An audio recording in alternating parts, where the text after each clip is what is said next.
بسم اللہ الرحمن الرحیم۔ السلام علیکم ورحمۃ اللہ وبرکاتہ۔ رحمت الہی سے ملعون ہونے سے پہلے شیطان کا نام عزازیل تھا۔ حضرت آدم علیہ السلام کو سجدہ نہ کرنے اور حکم الہی کی خلاف ورزی کی پاداش میں اس کا نام ابلیس تجویز کر دیا گیا۔ اللہ تعالیٰ نے آگ کے شعلوں سے ایک جن کو پیدا کیا تھا، اس کے بعد اس کے لیے ایک بیوی پیدا کی۔ اسی جوڑے سے تمام جنات کی نسل دنیا میں پھیلی۔ جب اللہ نے ابلیس کی نسل اور اس کی زوجہ پیدا کرنا چاہی تو شیطان پر غصے کا القاء کیا۔ غصے کی وجہ سے آگ کی ایک چنگاری پیدا کی۔ اس چنگاری سے حق تعالیٰ نے ابلیس کی بیوی پیدا کر دی۔ روایت ہے کہ حق تعالیٰ نے ابلیس سے فرمایا تھا کہ جتنی اولاد آدم علیہ السلام کی پیدا کروں گا اتنی ہی اولاد تیری بھی پیدا کروں گا۔ حیات الحیوان میں شیطان کی افزائش نسل کے بارے میں مذکور ہے، اللہ تعالیٰ نے ابلیس کی دہنی ران میں مرد کی شرمگاہ اور بائیں میں عورت کی شرمگاہ پیدا کی ہے، جس سے ہر روز 10 انڈے نکلتے ہیں اور ہر انڈے سے شیطان اور شیطانیاں پیدا ہوتی ہیں۔ شیطان نے اپنی بعض اولاد کو بعض مخصوص کاموں پر لگا رکھا ہے۔ حضرت مجاہد رحمۃ اللہ علیہ کے قول کے مطابق ان کے نام اور کام یہ ہیں: شیطان کی بیوی کا نام ترتبہ ہے، لاکیس و لوہان، یہ دونوں وضو اور نماز پر مامور ہیں، لوگوں کے دلوں میں وسوسے ڈالتے ہیں۔ حفاف، یہ لڑکا صحرا پر مامور ہے، صحرا میں شیطانیت پھیلاتا ہے۔ زنبور، یہ بازاروں پر مامور ہے، جھوٹی تعریف اور جھوٹی قسموں پر لوگوں کو اکساتا ہے، ناپ تول میں کمی اور دوسری برائیوں میں لوگوں کو مبتلا کرتا ہے۔ بصر، مصیبت زدہ لوگوں کو جہالت کے کام، نوحہ، ماتم، گریبان چاک کرنا، چہرے کو نوچنے، منہ پر چانٹے مارنے کی ترغیب دیتا ہے۔ ابیض، یہ انبیاء علیہ السلام کے دلوں میں وسوسہ ڈالنے پر مامور ہے، لیکن اس پر قادر نہیں ہو پاتا، کیونکہ انبیاء کرام علیہ السلام کی حفاظت خود اللہ تبارک و تعالی فرماتا ہے۔ آور، یہ شیطان زنا پر مامور ہے، زنا کے وقت مرد اور عورت کی شرمگاہ پر سوار رہتا ہے، لوگوں کو زنا کی ترغیب دے کر زنا میں مبتلا کرتا ہے۔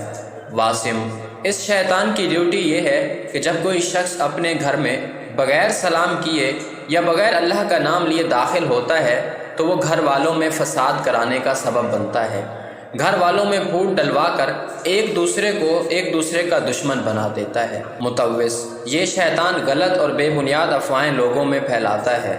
محمد بن کعب رحمۃ اللہ علیہ کہتے ہیں، جن اور شیاطین اصل کے اعتبار سے ایک ہیں، مگر ایماندار جن کے نام سے اور کفار شیاطین کے نام سے موسوم ہے۔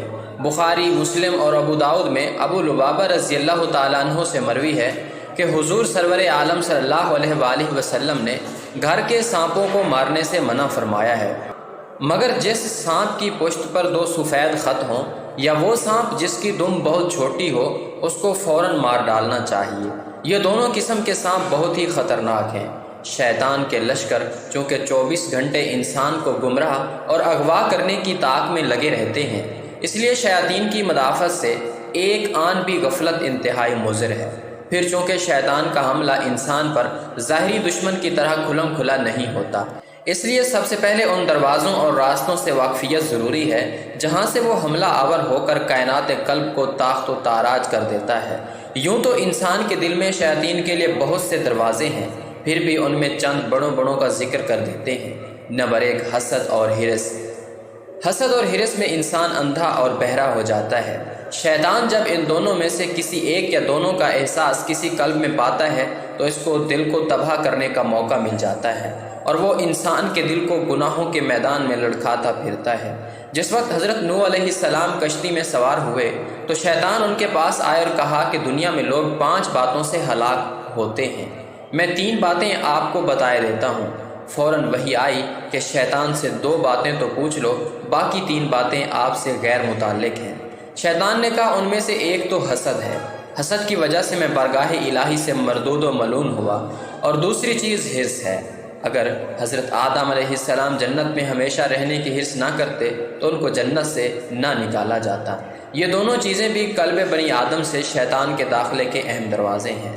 نمبر 2، غضب اور غصے کی وجہ سے انسان کی عقل کمزور ہو جاتی ہے۔ شیطان نے حضرت موسیٰ علیہ السلام سے کہا، جب انسان غصے ہوتا ہے تو میں اس کے جسم میں دوڑا پھرتا ہوں، نمبر 3، شکم سیر ہو کر کھانا بھی شیطانی آفتوں میں سے ایک آفت ہے، کیونکہ شکم سیری سے شہوت پیدا ہوتی ہے۔ شہوت شیطان کا ایک خاص ہتھیار ہے۔ ابلیس حضرت یحییٰ علیہ السلام کے پاس متشکل ہو کر آیا اور اس نے بیان کیا کہ میں شہوت کے ذریعے سے لوگوں کو گمراہی میں مبتلا کیا کرتا ہوں۔ علماء باطن نے بسیار خوری کے نقصانات تحریر کیے ہیں۔ دل سے خدا کا خوف نکل جاتا ہے، دل میں مخلوق پر رحمت نہیں رہتی، کیونکہ وہ دوسروں کو اپنی طرح شکم سیر سمجھنے لگتا ہے۔ شکم سیری سے نماز و عبادت گراں محسوس ہوتی ہے۔ حکمت کا کلام سن کر دل پر رقت طاری نہیں ہوتی۔ ایسی حالت میں اگر وہ کسی کو نصیحت کرتا ہے تو لوگوں کے دلوں پر اس کا کوئی اثر نہیں ہوتا۔ بسیار خوری سے جسمانی امراض پیدا ہوتے ہیں۔ دل میں 2 قسم کے وسوسے پائے جاتے ہیں، فرشتوں کی طرف سے بھی اور شیاطین کی طرف سے بھی۔ فرشتوں کے وسوسے سے خیر کی رغبت ہوتی ہے اور شیطان کے وسوسے سے برائی کی۔ پس جس وقت شیطانی وسوسہ محسوس ہو تو اعوذ باللہ من الشیطان الرجیم پڑھنا چاہیے، چونکہ دونوں قوتیں مساوی حیثیت سے قلب انسانی پر اثر انداز رہتی ہیں۔ اس لیے اگر غور کیا جائے تو معلوم ہوتا ہے کہ انسان قدرتی طور پر اسی کھینچا تانی میں مبتلا ہے۔ حدیث شریف میں اسی کھینچا تانی کی طرف اشارہ ہے۔ مومن کا دل اللہ تعالیٰ کی انگلیوں میں سے 2 انگلیوں کے درمیان رہتا ہے۔ حضور صلی اللہ علیہ وآلہ وسلم نے فرمایا ہے، ہر انسان کے ساتھ ایک شیطان ہوتا ہے۔ عرض کیا گیا حضور کے ساتھ بھی ہے؟ فرمایا ہاں، لیکن وہ خدا کی مدد سے مقہور ہے اور وہ ہمیشہ اچھی بات کی ترغیب دیتا ہے۔ شیطان اسی وقت دل میں وسوسہ ڈالتا ہے جب وہ ذکر الہی سے غافل ہو۔ اگر قلب ذکر اللہ کی طرف راغب ہے تو شیاطین کو وسوسہ ڈالنے کا موقع نہیں ملتا، وہاں سے چل دیتا ہے۔ اس وقت فرشتہ مداخلت کرتا ہے۔ غرض شیاطین اور فرشتوں کے لشکروں میں ہر وقت کشمکش رہتی ہے۔ قلب بہر صورت کسی نہ کسی ایک کا مطیع و منقاد ہو جاتا ہے، یا تو فرشتے ہی اس کو مفتوح و مسخر کر لیتے ہیں یا شیاطین ہی اس کے مالک بن بیٹھتے ہیں۔ جن لوگوں کے دلوں کا مالک شیطان بن جاتا ہے، ایسے لوگوں کے دل ہر وقت وسوسوں سے پر رہتے ہیں۔ شیطانی وسوسہ دور کرنے کی ایک تدبیر یہ ہے کہ جب کسی شخص کے دل میں کسی بری بات کا گزر ہو تو وہ دل سے ذکر الہی میں مشغول ہو جائے۔ ذکر الہی ایک ایسی چیز ہے، اس کے ہوتے ہوئے شیطان کی مجال نہیں کہ دل کے قریب قدم رکھ سکے۔